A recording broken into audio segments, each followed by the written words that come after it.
Hostess, President and CEO of the Colorado Oil and Gas Association. This conference distinguishes itself in many ways.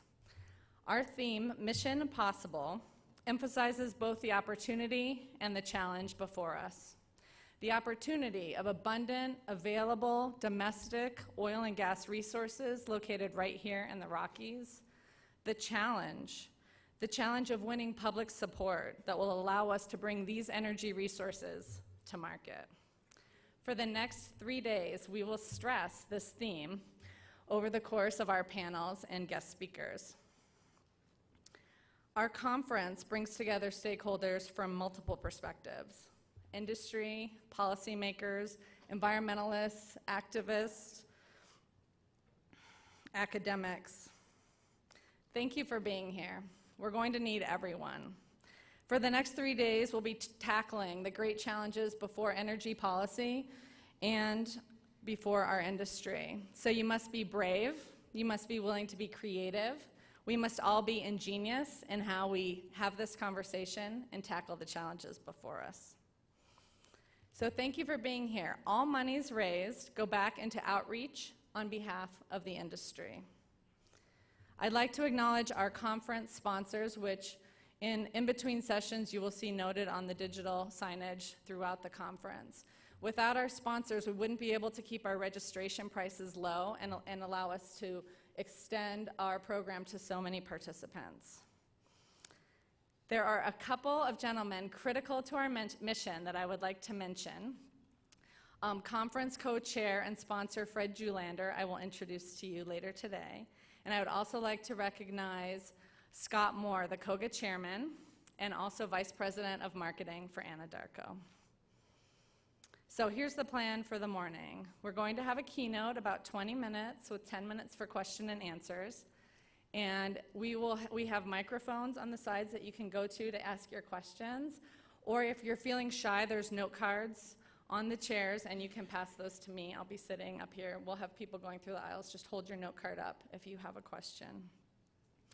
And then we're going to have a quick transition to our panel, which will run from 9 to 11. There won't be a break, so one of your missions will be to sit still through the entire 2.5 hours. Good luck, agents. Okay, to kick off this conference and this morning, I have the great pleasure of introducing a man who really needs no introduction. An industry alumni and frequent speaker at the COGA conferences. Last year, Governor Hickenlooper was here campaigning, and as he campaigned, he promised to increase efficiency, to reduce red tape, to improve communication with the industry. And I can attest on behalf of COGA that this administration is working with COGA to do all of those things. And I would like to thank Governor Hickenlooper, his cabinet, several of whom are here today, and also their staff for working with us to ensure that we can bring the energy potential to Colorado while protecting our precious environmental resources here. And so, it is my pleasure to introduce to you, and please join me in something like a 2 cups of coffee rowdy welcome for Governor Hickenlooper.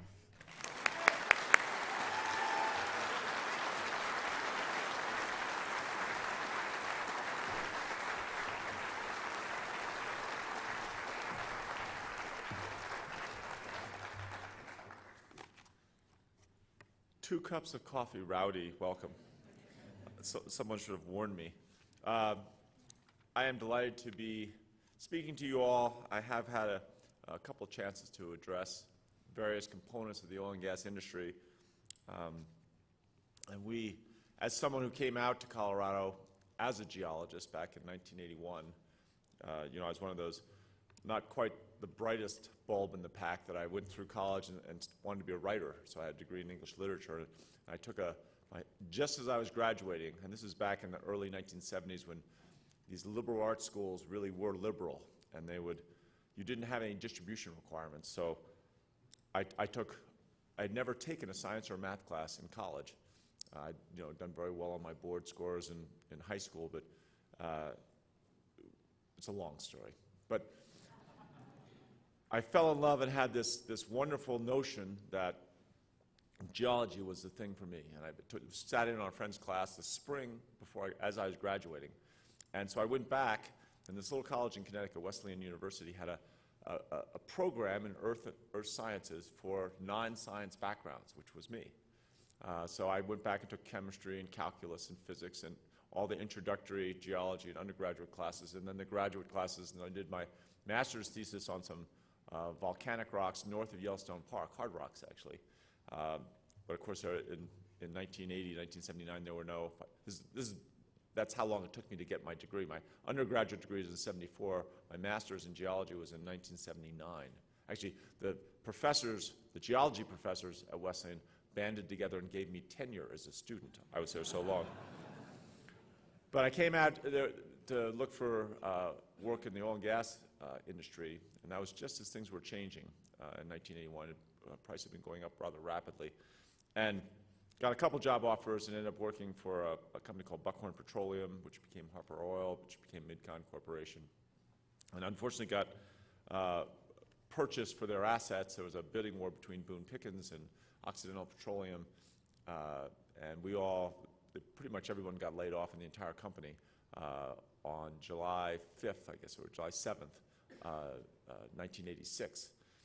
And I was willing to take a significant pay cut, and as a lot of you who are in this room have been through these cycles, I was getting paid, I think, the grand sum of $54,000 a year, and I was willing to go work for $30,000 a year, but there were no jobs. So I saw a brew pub, a restaurant that brews its own beer out in California, and came back to Colorado, said that seemed like a good idea. I obviously had an affinity for fluids. And so we opened the Wine Coop Brewing Company back in 1988, and in that first 6 months we were open, we had two major conventions in town. One was the Geological Society of America, and the other was the AAPG, American Association of Petroleum Geologists. And both of those, we put these flyers up, and we'd walk out, and as rapidly as we could say, as people were leaving the convention center, and this was the old convention center. I mean, it's here, but it was much smaller. And we'd say, want to get a great dinner want to get a great dinner at a brew pub started by two unemployed geologists? And we'd slam this thing in their hands, a long flyer that said, free beer at the top, because we knew how geologists think. And so we just walked backwards and we kept going back and forth whether we could really afford to give free beer.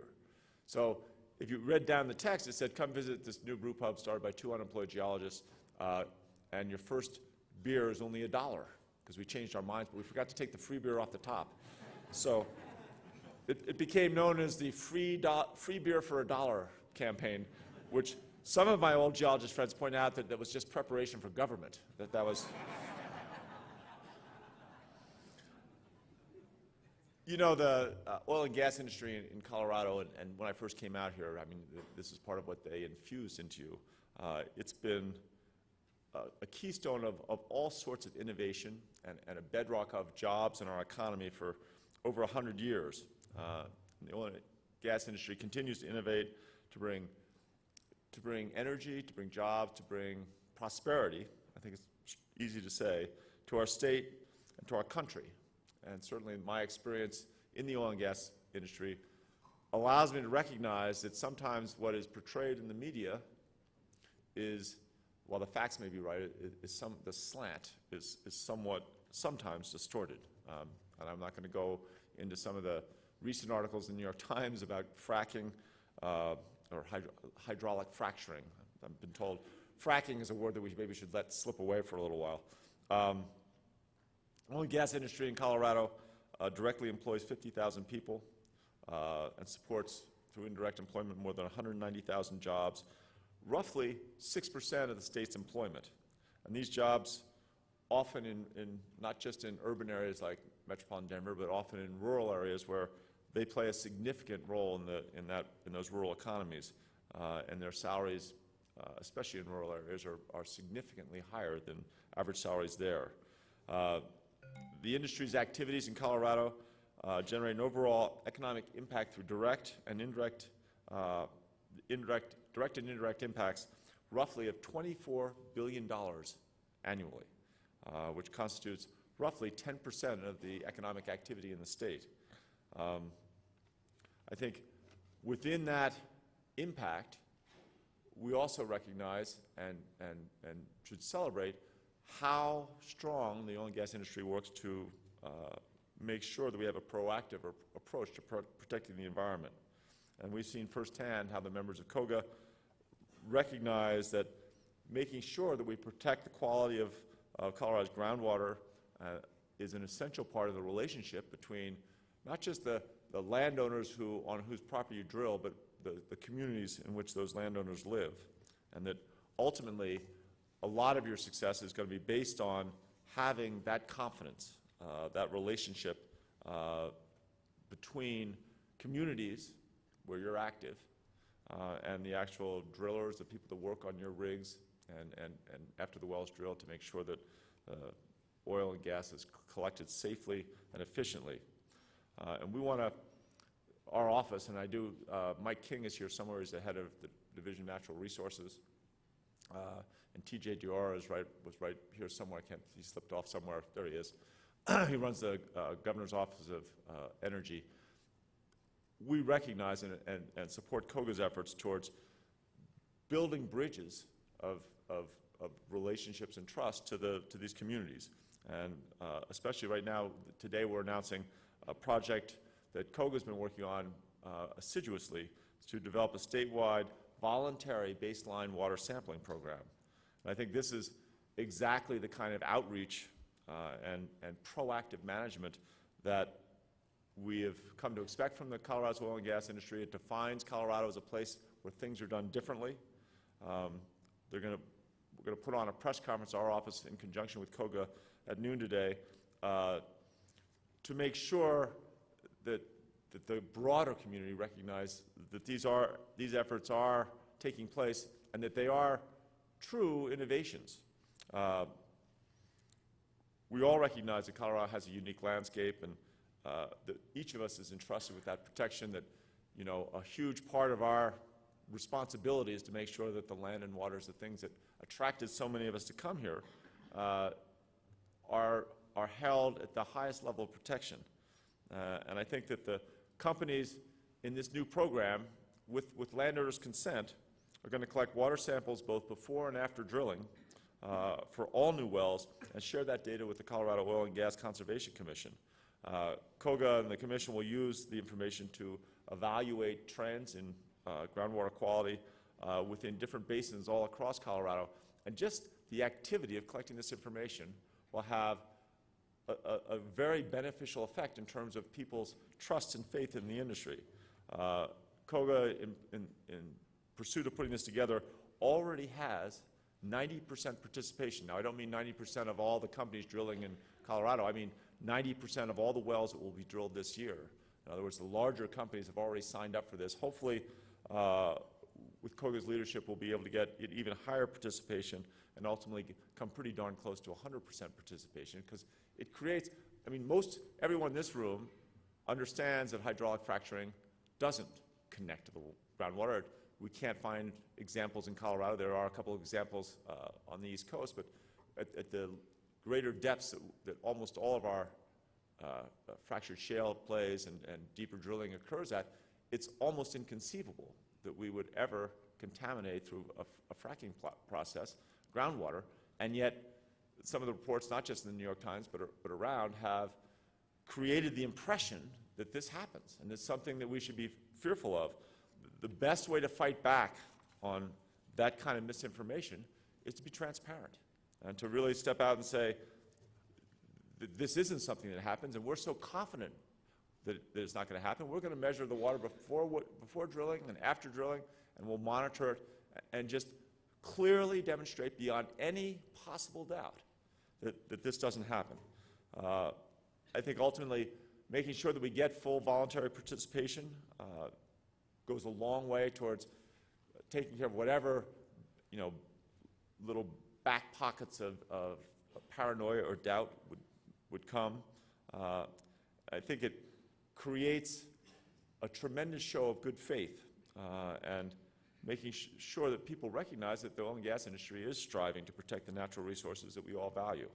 I think it's an excellent example of what the oil and gas industry stands for in Colorado, and that does have this relationship going back many, many years. Look at the relationship between oil and gas industry and wildlife, and I think it was not sufficiently widely known that it was your industry that initiated the ongoing meetings with the department, with the Division of Parks and Wildlife, to improve and streamline the process to generate wildlife mitigation plans. And many of you have already voluntarily entered into wildlife mitigation plans at various sizes, often at considerable expense. But that proactive effort to make sure that activities of drilling, again collecting and moving hydrocarbons, does not have to come at the expense of wildlife in Colorado, and in many cases the wildlife mitigation plans create a better situation than was there in the first place. The state is very proud to have partnered with your industry to ensure that more than 350,000 acres in Colorado are included in these plans, and that more are in the works. And I remember from my days in the oil and gas business, and I know that I would hear it today, that people sometimes view these plans as headaches and a pain in the neck. But the bottom line is, this is what builds a relationship of trust and allows you, as innovation continues, to be able to expand rapidly, and allows us to be a more aggressive partner and trying to deal with some of the issues that surround you. Obviously, the talk around hydraulic fracturing is, my wife is a journalist, and she gets sick of me talking about oil and gas and, the misinformation or the distortion of tone. But I remember reading about a month and a half ago, the last big, hydraulic fracturing article that came out in the New York Times. My wife read it, and I read it to her in bed. Now, I'm not trying to embarrass anybody, but we do sometimes have these conversations late in the evening, and was pointing out, statements taken out of context, clear distortions of fact, going back through the whole article and say, if you step back and look at this and take these distortions out, there's nothing. There's no science here. This is all, hyperbole and a lot of anxiety that's being expressed by its opinion. And my wife paused and she says, yeah, but it's in the New York Times. I kind of trust this. I said, I've told you, I just went down all the facts. She goes, I know, but I guess, well, I trust you. I trust you. I mean, I'm being very, very, it's funny, but I'm being serious, that's the dynamic that we're dealing with, is to make sure that we make it easier for the broad population to trust us and to recognize that this is a priority, that protecting groundwater is something that I guarantee you, I know every person in this room takes seriously, and that we recognize we wouldn't be doing hydraulic fracturing if there was a risk to groundwater. If you have trouble with groundwater, it takes you a huge amount of time and money to rectify it, and that's why, again, we go to such significant expense to make sure that we don't breach any of those separations. Obviously, I've been a strong proponent, and I've talked to this group and other groups previously about the importance of revealing the components of frac fluids. I think that, again, the level of distrust, and in some places paranoia, but generally not, but certainly distrust, I don't think we'll ever get there completely without some sort of universal disclosure rule. And we've met with the board of the commission, with COGA, a number of times, and we're continuing to work in that direction. Hopefully we will make sure that we do have a hydraulic fracturing disclosure rule worked out through the commission by the end of the year. Again, it's one of those things that, for the life of me, and I understand the resistance to a perceived intrusion by government, that government's getting into things that they don't need, but we should be able, they put the ingredients of the most valuable recipe on earth, Coca-Cola. The components are on the bottle. We don't have to say what the percentages are, but we should say what the components are, because that becomes, again, I think a key part of building this trust and this relationship. We're trying to make sure we get input from a diverse group of stakeholders, both within COGA and without. What make sure that what's included in that rule is appropriate and not putting trade secrets at risk. I think that where there have been problems, we will sit down together and sort them out. We've also worked hard in the state to look at some of the red tape issues around oil and gas. The time it takes to get an air permit for drilling a well, and I think we're down, I was told as I was coming in here today that we're down to about 22 days. At the worst, it was up around 70 days, so we've reduced that by almost 70%. The Colorado Department of Public Health and the Environment is meeting now with COGA on a monthly basis to try and iron this out further and get the paperwork down to the simplest and fastest that it can be done, but at the same time make sure that we have that appropriate regulation.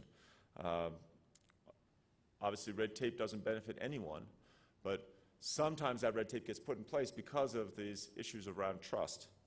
I think the collaboration between the Department of Public Health and Environment and COGA has played a big part of how we've reduced those air permit times so dramatically. Again, it's that partnership. It's COGA working hand in glove with the agency. And I think that even as we've made great progress so far, we're not done, and we can continue to make sure that we, again, as I've said from the very beginning when I was first campaigning for governor, we want to hold the oil and gas industry to the highest environmental standards and protections.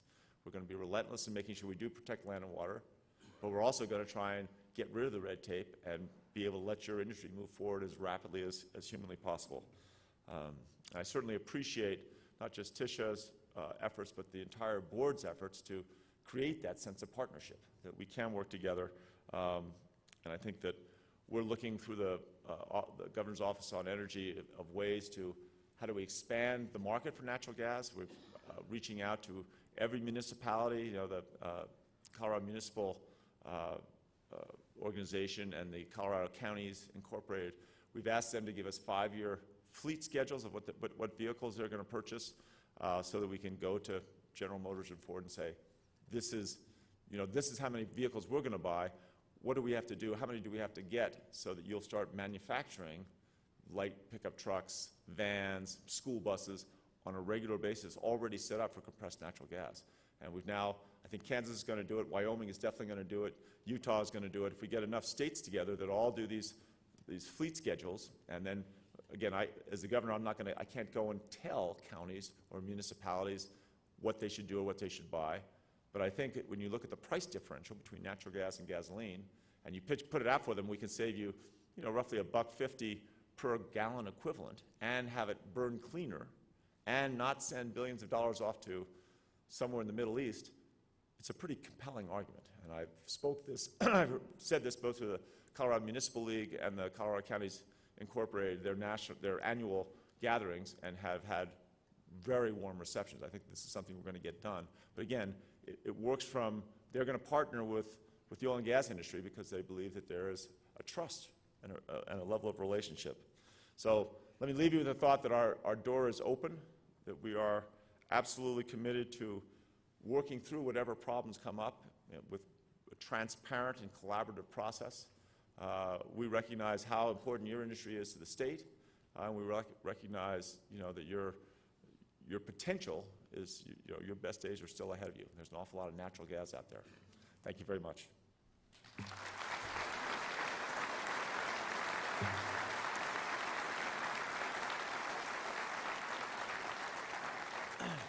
I've got 8 or 10 minutes if somebody wants to answer questions.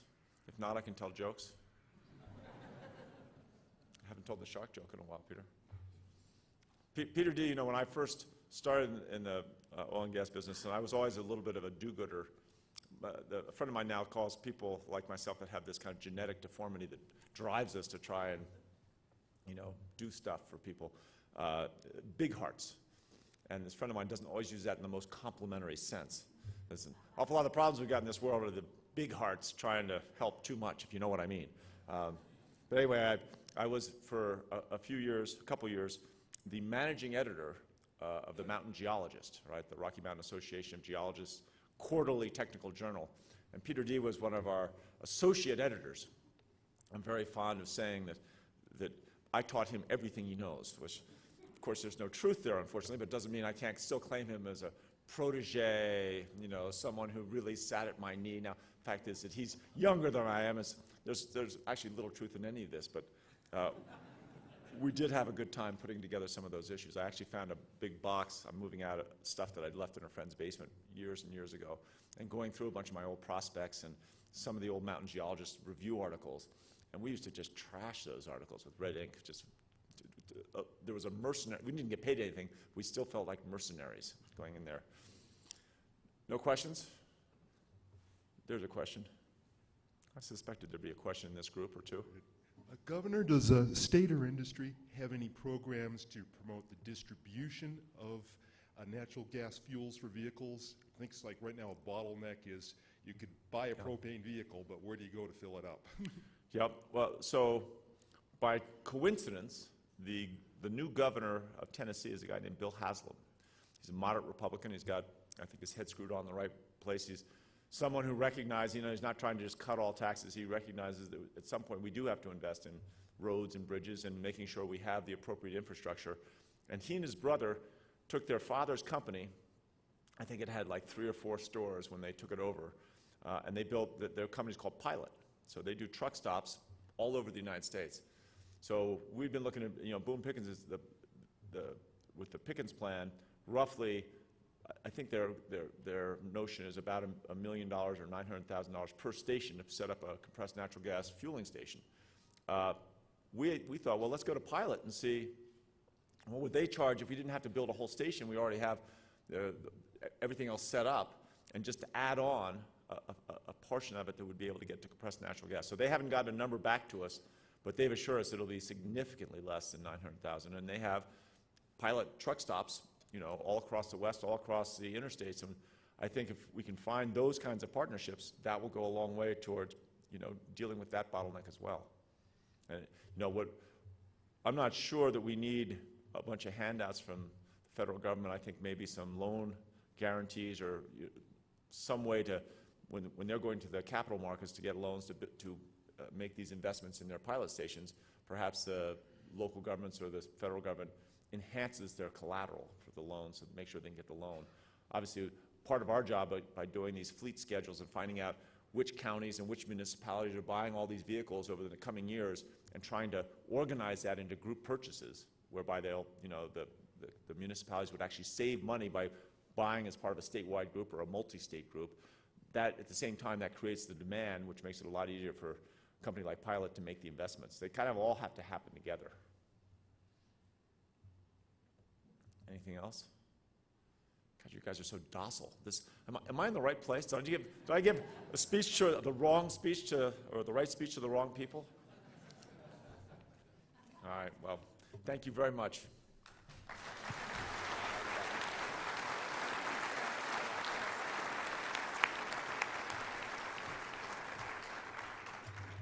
Okay, you might be contemplating taking a little break, but I just want you to warn you that there's a lot of people in the back looking for your seat if you get up. So we're going to have a quick transition. Our panelists are welcome to come up here.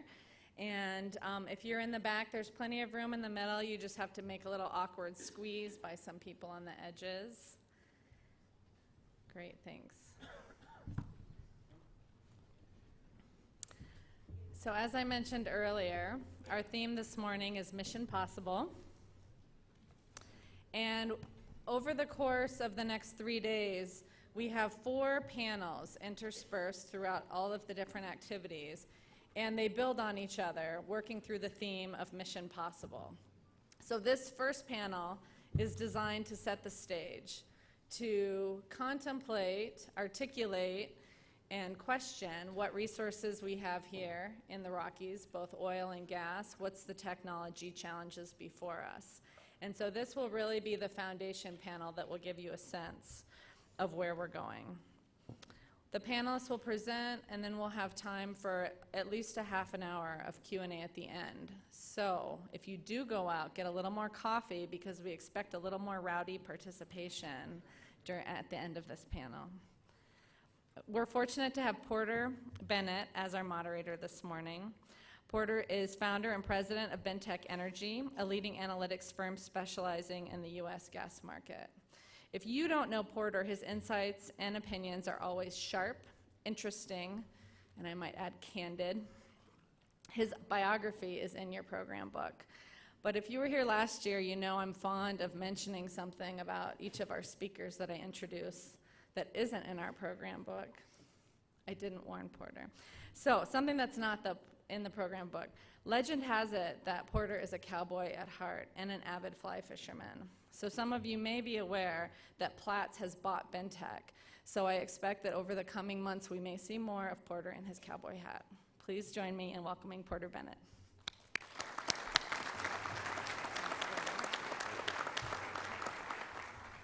I'd say there's not much chance of that happening. It's a pleasure to be with you, as always. This is, I don't know, a number of COGA conferences I've been participated in, and it's always a great assembly of people and ideas. And today's first topic is, as far as I'm concerned, it's the highlight of the show. And why is it the highlight of the show? It's because it's about technology, fundamentally. I mean, we're going to talk about supply, and everybody knows that natural gas supply has risen a lot.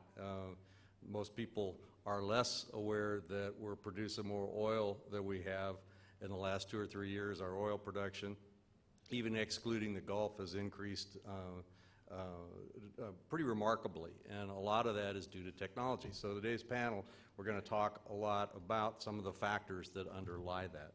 We're going to start with Mike Decker. Mike's going to set the stage for this in some senses because he's with the Potential Gas Committee. Well, he's actually, his real job is Executive Vice President and Chief Operating Officer with Gasco here in Denver. Their operations are over in the Uinta Basin in Utah and out in the San Joaquin in California. Mike also sits on the Potential Gas Committee and is one of the leaders in that organization. I believe he's going to talk a lot about the results of its most recent study, so you'll find out a little bit more about that as we go through.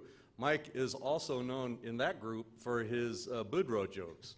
And I'm really kind of hoping, and I suspect Trish doesn't realize it, but she's hoping as well, that he's not going to go through any Boudreaux jokes this morning. Joking aside, Mike is one of his extracurricular activities is climbing mountains. He's climbed 29 of the 54 14ers in the state, which, you know, I was told I was supposed to say isn't bad for an old guy, but since I'm actually older than he is, kind of not sure I really like that notion. So anyway, here's Mike to talk about the Potential Gas Committee results.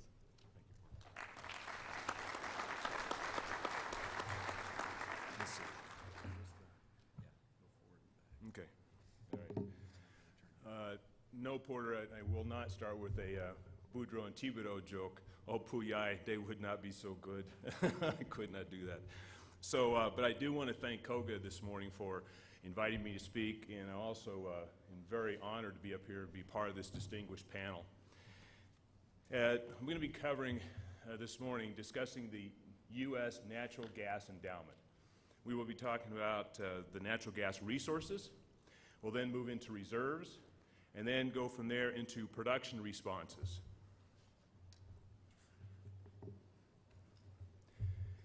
I've been a member of the Potential Gas Committee for more than 20 years now. The committee was founded in 1964 and has published every 2 years natural gas resource estimates within the United States.